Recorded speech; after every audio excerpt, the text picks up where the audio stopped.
नमस्कार विद्यार्थी मित्रों। कक्षा 9 विषय हिंदी में आज हम हमारी भव्य भारतीय संस्कृति की धरोहर गुरु शिष्य परंपरा के विषय में कुछ बातें करेंगे।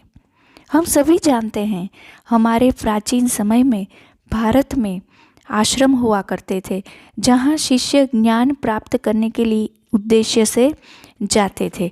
कई वर्षों तक वहीं आश्रमों में रहते थे, अपने गुरु से ज्ञान प्राप्त करते थे, वहीं रहते, आश्रम के कार्य करते, अपने गुरु की सेवा करते, पूर्ण समर्पित रहते, गुरु के एक एक शब्द का पालन करते। इस ज्ञान दान के बदले में गुरु भी कोई शुल्क की अपेक्षा न रखते। बस मेरा शिष्य संपूर्ण ज्ञान प्राप्त करे, मुझसे भी आगे जाए, यही उनकी अपेक्षा होती थी। और शिष्य भी गुरु को गुरु दक्षिणा देने के लिए अपने प्राणों की भी परवाह न करते। गुरु को अपने शिष्य अपने पुत्र से भी अधिक प्रिय होते थे। तो इसी विषय के साथ लेखक श्री आनंद शंकर माधवन ने अपने विचार प्रकट किए हैं, जो कि हमारा आज का गद्य है। गद्य 16 भारतीय संस्कृति में गुरु शिष्य संबंध, जिसके लेखक हैं आनंद शंकर माधवन। तो सबसे पहले उनका परिचय जानते हैं।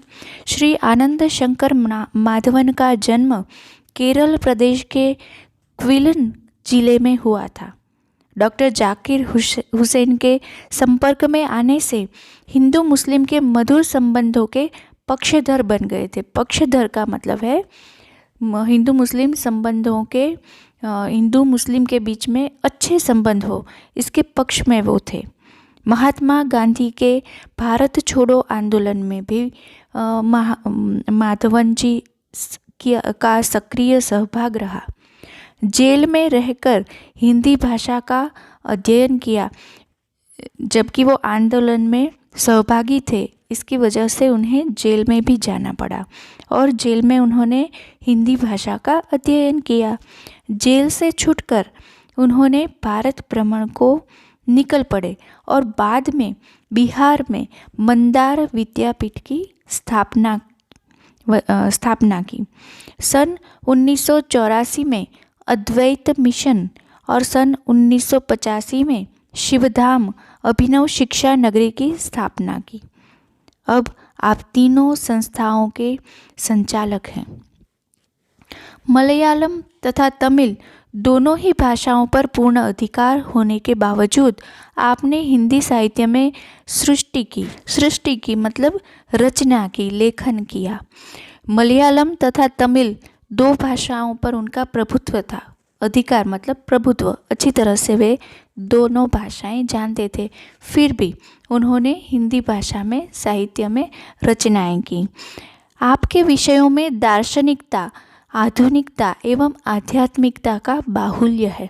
दार्शनिकता मतलब न्याय, अब हमारे भारत के पौराणिक न्याय, सांख्य, वैशेषिक आदि विषय जो है वो दर्शन शास्त्र कहलाते हैं। तो उनकी रचनाओं में ये सब विषय आ जाते थे। और आधुनिकता, प्राचीन भारतीय दार्शनिकता भी थी, आधुनिकता भी थी एवं आध्यात्मिकता का मतलब है अध्यात्म, जो हम ध्यान वगैरह करते हैं ना, वह अध्यात्म। तो उनका बाहुल्य है। बाहुल्य मतलब विपुल प्रमाण में, खूब अच्छी तरह से उसमें समाया हुआ है।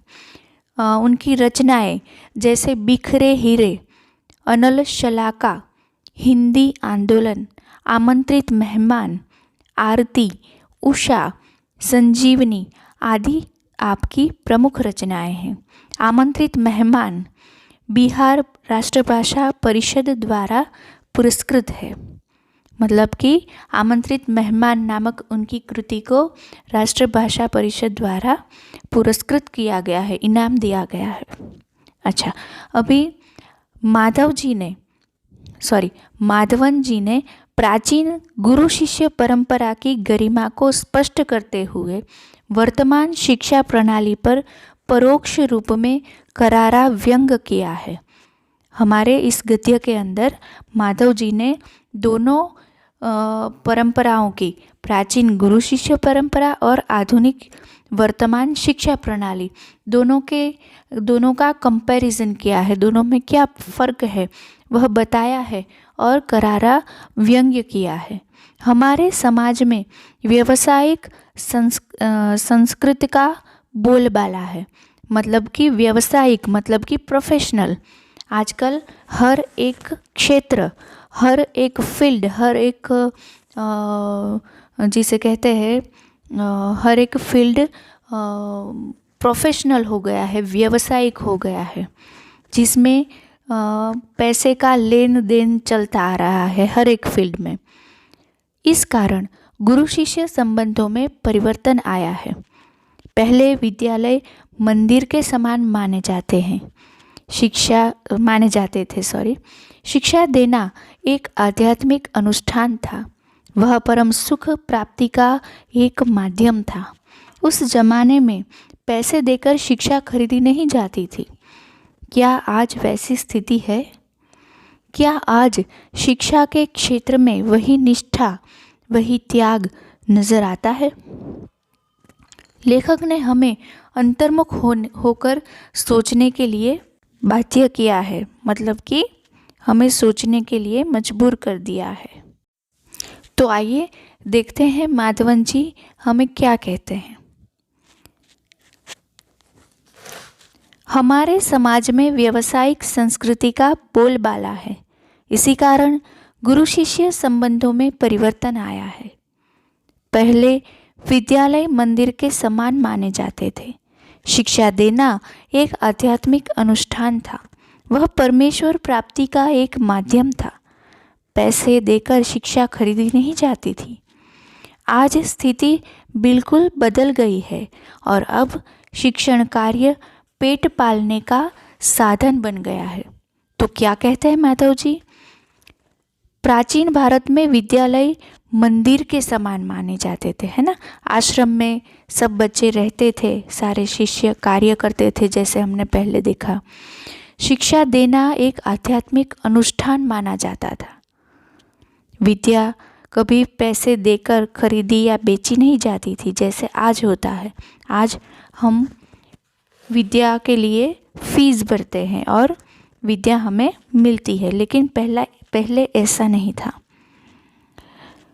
वह परमेश्वर प्राप्ति का एक माध्यम था। जैसे हमने सुना है कि पहले के समय में ऋषि मुनि थे जो आश्रम में अपने शिष्यों को रखते थे, उन्हें पढ़ाते थे, पूरी विद्या उनको देते थे।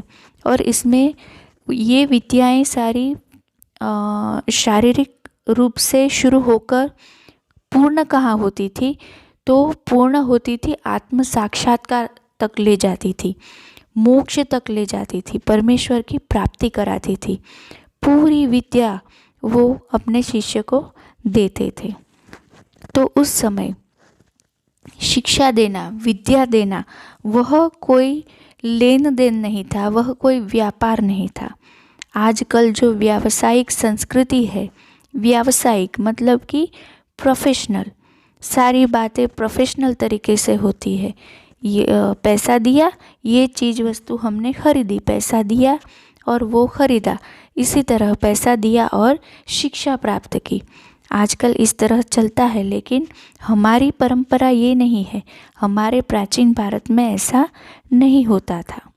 आज स्थिति बिल्कुल बदल गई है और अब शिक्षण कार्य पेट पालने का साधन बन गया है। शिक्षण कार्य, विद्या देना एक प्रोफेशन बन गया है। पहले वह दान होता था, शिक्षा दान, विद्या दान, यह शब्द प्रचलित था। लेकिन आज शिक्षण कार्य क्या बन गया है? पेट पालने का साधन। आज उसी से कमाई होती है और उससे परिवार का पालन पोषण भी होता है।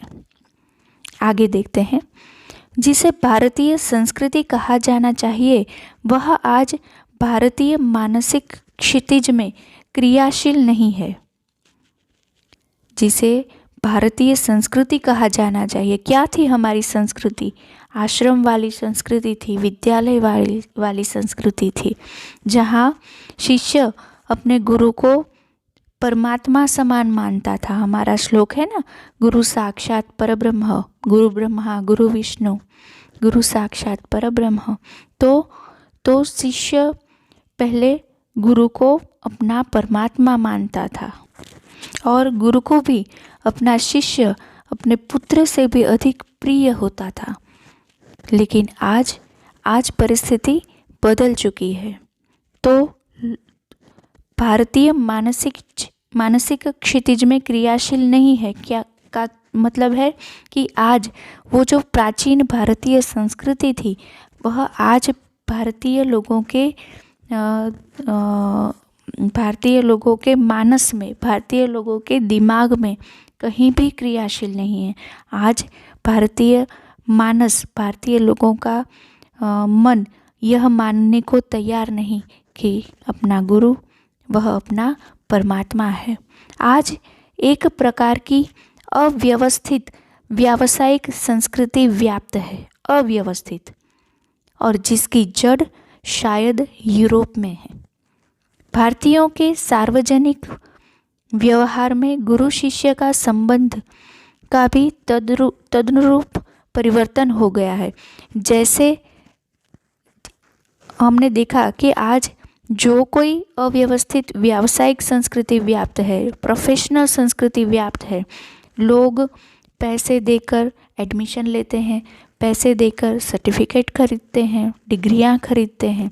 तो जिस प्रकार की संस्कृति आज व्याप्त है उसकी जड़ शायद यूरोप में है, ऐसा लेखक कहते हैं। लेखक कहते हैं कि भारतीयों के सार्वजनिक व्यवहार में, सामान्य व्यवहार में गुरु शिष्य संबंध का भी तदनुरूप मतलब वैसा ही, उसी के प्रमाण, उसी के अनुरूप परिवर्तन हो गया है। यहाँ गुरु वेतन भोगी नहीं होते थे। हमारे प्राचीन भारत में गुरु वेतन भोगी, वेतन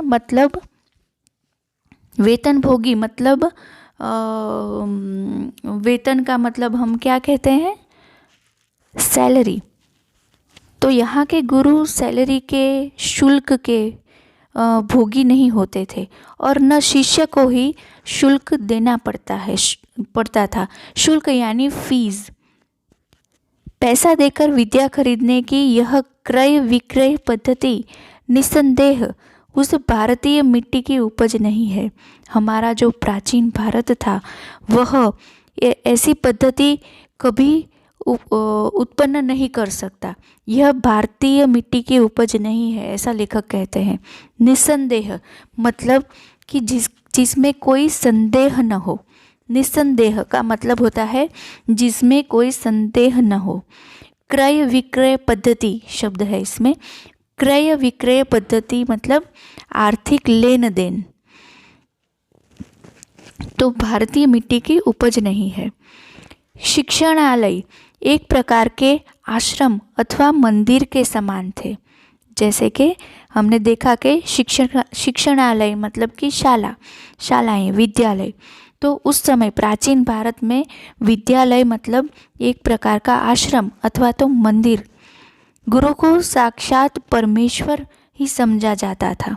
तभी तो हमारे यहाँ वह श्लोक प्रचलित हुआ है, गुरु साक्षात परब्रह्म। हमने वह दोहा भी सुना है, गुरु गोविंद दोनों खड़े किसको लागू पाए, बलिहारी गुरु आपकी गोविंद दियो मिलाए। मतलब कि अगर गुरु और गोविंद दोनों खड़े हैं तो पहले किसको प्रणाम किया जाए? तो कहते हैं गुरु को प्रणाम करते हैं, क्योंकि गोविंद कब मिले हमें? गुरु ने जब राह दिखाई, गुरु ने सही मार्गदर्शन दिया, तभी तो हमें गोविंद के दर्शन हुए हैं। तो प्रथम प्रणाम किसको होगा? गुरु को। तो हमारी भारतीय संस्कृति यह है, गुरु को साक्षात परमेश्वर ही समझा जाता था। शिष्य पुत्र से अधिक प्रिय होते थे। यहाँ सम्मान मिलना ही शक्ति पाने का रहस्य है। सम्मान मिलना ही मतलब कि गुरु को कोई शुल्क नहीं चाहिए, कोई फीस नहीं चाहिए। क्या चाहिए? केवल सम्मान। प्राचीन काल में गुरु की शिक्षा दान क्रिया उनका आध्यात्मिक अनुष्ठान थी। परमेश्वर प्राप्ति उनका एक माध्यम था। प्राचीन काल में हमारे यहाँ मैंने जैसे पहले बताया कि शारीरिक स्तर से शुरू होकर शिक्षा यानी ज्ञान कहाँ पूर्ण होता था? मोक्ष तरफ, जब परमेश्वर प्राप्ति की ओर गुरु जाता था और पूरा ज्ञान शारीरिक से शुरू होकर मानसिक और आध्यात्मिक पूरा का पूरा शिक्षा दान वह अपने शिष्य को करता था। तो यह शिक्षा दान क्रिया एक आध्यात्मिक अनुष्ठान हो गई, परमेश्वर प्राप्ति का माध्यम हो गया। वह आज पेट पालने का जरिया बन गई है, मतलब आज वह एक जरिया मतलब मार्ग, आज वह पेट पालने का, जीवन जीने का मार्ग बन गई है।